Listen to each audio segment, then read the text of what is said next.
All right. Screwed up the first link on this thing. I apologize for that. Let's see if we can pull this thing back up and back together here. I'm going to let a few more people get in here first. Had a lot of people waiting around on that one, so maybe we can get some of those folks back in here. I apologize for that. If you don't know me, I'm Robbie Falk, cover Mississippi State for 247 Sports, also the Starkville Daily News. And we like to do this every week, do a weekly live chat here from the humble abode in Webster County, Mississippi. If you guys want to chat, feel free to drop those um, questions and comments, whatever you want to do in the chat in the right side of your screen there, and we'll talk about whatever you guys want to talk about. But mostly tonight, I'm going to try to keep us on topic here with Mississippi State recruiting. We're 2 days away from signing day. Big day for everybody in the SEC, really. So, I mean, a lot of people are anxious. A lot of people are eager for what's ahead, and we'll see what happens for Mississippi State. We're going to kind of discuss where things are for the Bulldogs right now, as we are less than 2 days away from the signing class, and there's been some good, there's been some bad, and we'll discuss all of it. All right, we got some questions coming in already. Tanner, Blanton news hurt me more than it should. Understand, Tanner. I think everybody, for the most part, was expecting Mississippi State to land Stone Blanton. That's a guy that's been committed to Mississippi State in baseball for a long time. So the thinking was that, after all these visits and when the smoke cleared and everything ended in the recruiting season, Stone Blanton was going to eventually play for Mississippi. Already got the internet kind of screwing up a little bit. Sorry about that. So State was already recruiting Stone Blanton in baseball before he blew up, and then football all of a sudden came around, and he became a big-time recruit in football, and it was all hands on deck for Mike Leach and also for Chris Lamonis and his staff. And really came down to Mississippi State, South Carolina, and Ole Miss. Ole Miss seems to have kind of gotten out of the picture with Stone. They didn't schedule in-home visits with him, and it looked like Ole Miss was kind of backing off a little bit. His brother came out and even mentioned how he and the family were kind of upset about the fact that they had not even talked to him after that in-home visit with Mississippi State. So it kind of looked like all signs were pointing towards Mississippi State getting him. And at the end of the day, we started getting some news on Sunday night that Stone was starting to really consider South Carolina. They had made a big move with him, and he ends up committing to them on Monday. All intentions are he's going to sign on Wednesday. I don't expect anything dramatic to happen there with him. I expect him to sign with South Carolina when it's all said and done. It's disappointing for Mississippi State to miss on a long-time target like that, and a guy that's been committed to you for so long, a player that has a lot of ties to Mississippi State with his family, and that's not something a lot of people were expecting. As far as a needs perspective is concerned, I really think that Mississippi State's in good shape with these linebackers. Stone is a guy that was considered probably going to be one of the linebackers of the future in the middle, but State's got a really good player in Javay Gilmore coming out of Louisiana that I think is going to make some noise at linebacker.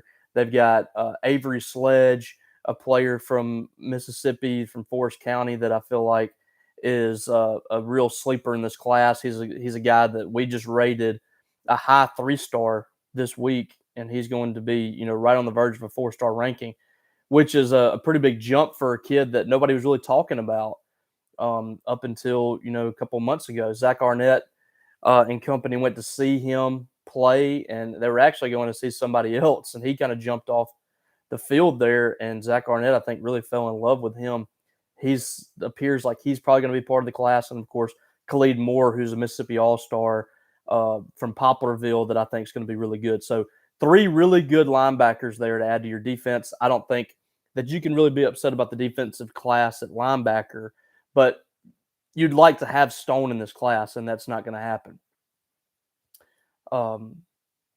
So moving on, Dylan, who's our biggest target right now? The biggest target I feel like left on the board, I'm going to use really four guys from Mississippi State. Trayvon Williams, defensive end from Crystal Springs. You really need to get his signature. And fingers crossed, I don't think that there's going to be any concern there. But, I can't speak on any certainty after the last few weeks and just, several years of dealing with Mississippi State recruiting. It's not all sunshine and rainbows. It's always kind of a bumpy ride getting to signing day. But I feel like they're going to get Trayvon Williams, a defensive end that I feel like could be the best player in Mississippi. And I'm not speaking as a homer or anything like that. I really believe that when it's all said and done, this guy could be the guy that you look back in the signing class and say he probably should have been the number one recruit in the class. I think that he's got that kind of potential. So you need him. You need defensive backs in the worst way. You need DeCarlos Nicholson to join in, a junior college guy from Mississippi Gulf Coast who has 3 years to play. So you're not just getting a regular JUCO guy when you get him. You get a guy that is basically a redshirt freshman or a sophomore kind of guy. So that would be tremendous to get him. And then Alabama transfer Marcus Banks, another defensive back that I feel like could come in and play right away for Mississippi State. He was in on an official visit this past weekend. You're battling Miami really for his signature. I think Mississippi State feels good about him, but so does Miami. So that's one of those things we'll probably start to really figure out on Tuesday where he's going to go. You need those three guys, I think, very badly, and you need Percy Lewis, the offensive tackle from Gulf Coast. And Lewis was in on an official visit this past weekend. All indications are he had a great visit, but again, you're having to sweat it out to signing day. If you get those four guys with what you already have, and a few other pieces there like Calvin Dinkins, defensive tackle, Avery Sledge, Trent Ramsey, offensive tackle. You add those guys, I think that State fans should be thrilled with the signing class if you add that collection of players.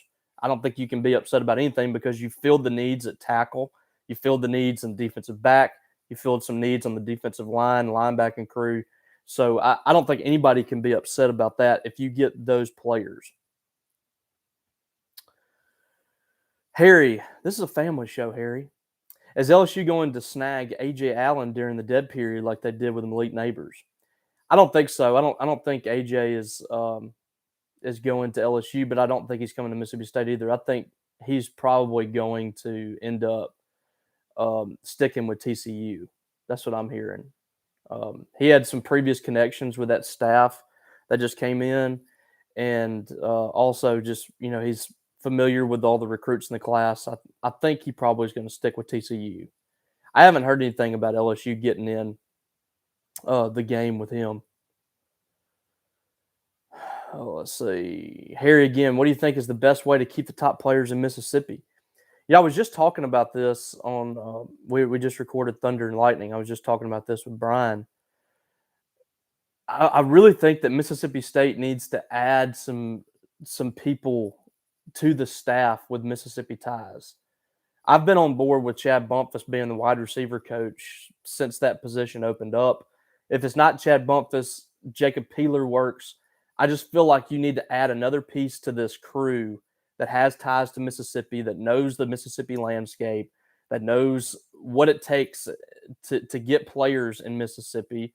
And I feel like he can really relate to these kids, a guy like Chad Bumpus and even Jacob Peeler, who has been at Ole Miss before and has recruited against Mississippi State.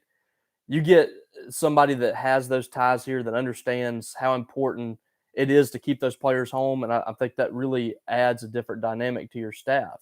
And I think I really feel like Mississippi State should spend a little more money in the recruiting department a little bit. Add a little extra dough to your pile there, because it's so important to have that. To have a good recruiting staff, and not saying Mississippi State doesn't now, but adding some additional staff members for on-campus recruiting, or just some more resources for those guys, I think could go a long way. Is Kemari Rogers out of the picture with the Cristobal hire? You never say never. I still I still have something in the back of my head saying that, State's got a shot there, but he hasn't given any indication other than the fact that he took an official visit to Mississippi State that he's going to flip. I just feel like, it just makes sense for Mississippi State to land a guy like that. He's right down the road from Starkville, well, probably about 2 hours. You have a wide open cornerback room, not next year, but I don't know if he's going to make an impact right away because of his knee injury. The next year, he's got a chance to start as a redshirt freshman if he redshirts. And, I feel like Mississippi State has a wide open selling point there, being a Mississippi kid, getting to stay home. His parents can watch him play every Saturday. And the selling point for playing time, I think, should be big too. But all indications right now are he's going to stick with Miami. I don't know if that's going to change. He took a visit to Miami after the Miss Owl game, which I think says something. You gotta put something into that. He's taking a second visit to Miami to meet that staff. So it's a wait and see. For me, I haven't been expecting him for several weeks. I haven't got the warm and fuzzies from him. Jay in Baltimore, looks like both MSU and Ole Miss will fall a little short of expectations. Which are you more surprised by? I thought State, when this class started, I thought they could be anywhere from 25 to 32. I wasn't expecting a whole lot out of this class. I'm a little, frustrated with the back end of this because they had a lot of players there that they could have stepped in and gotten, and they're going to miss out on guys like, it looks like they're going to miss out on guys like Kemari Rogers, and they're going to miss out on Stone Blanton, and we'll see on the other guys. They really need to land these guys down the stretch. But if Mississippi State is recruiting 25 to 28, they're in good shape. I really think that you live right there, you can win a lot of games at Mississippi State. You don't need to be 35 to 40. And Dan Mullen was there a couple of times. So Mike Leach's staff needs to stay somewhere around there. But you thought at one point you might could get to 18 to 20. And that when you're starting to get in that range, I know a lot of people mention, recruiting rankings and how they don't matter. And I'm somewhere in between. I do think the recruiting rankings matter. I also think that the thing to me that really matters is where's your average recruiting ranking. Mississippi State has one of its highest classes from an average recruiting ranking. And that is, to me, the key. You got guys that are sitting there your class is almost rated on average a very high 3-star ranking. So that's most of your players are rated, like 87 to 91 or something. That's what's more important to me. What is the depth of your class? And if the depth of your class is 87 to 88, you've got a good class. So I think I look at this class and as a whole, and I see a lot of positions that have been answered that you had some holes there. I see a lot of dynamic playmakers on offense. I see a lot of offensive linemen that are in the mold of an air raid offense. So I look at this class and I say it's solid, especially if they can end with what they're supposed to end with. So I'm not at all concerned about the final ranking of this